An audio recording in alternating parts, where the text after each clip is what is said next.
Teachers, what's the most clever case of cheating you've ever caught?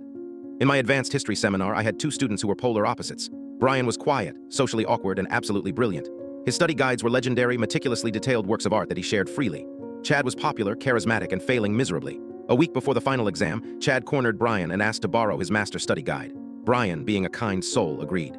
The next day, Chad posted pictures of the guide all over his social media, taking full credit. When Brian asked for it back, Chad and his friends laughed at him and started a rumor that Brian was a creepy stalker who was obsessed with him.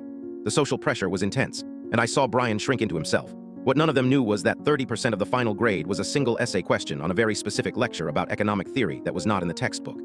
The answer was only in my lecture and by extension, Brian's notes. When I graded the exams, the results were exactly what I expected. Chad had a perfect score on the multiple choice section. Brian did as well. But on the essay, Chad had copied the summary paragraph from Brian's guide word for word. It was a good summary, but it lacked the deeper analysis from the lecture.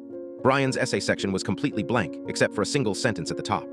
I'm able to answer this question verbally, but I cannot write it down. Please see me after class. I called both students into my office the next day. I looked at Chad and asked him to explain the central thesis of the economic theory in question.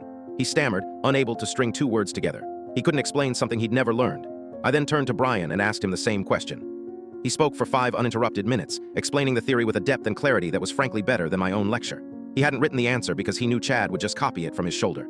It was the only way to prove the notes were his. Chad was brought before the university's Academic Integrity Board and was ultimately expelled. His parents tried to fight it, but the evidence was undeniable. I gave Brian the highest grade in the class and wrote him a letter of recommendation that began, "In my 20 years of teaching, I have never seen a student with more integrity."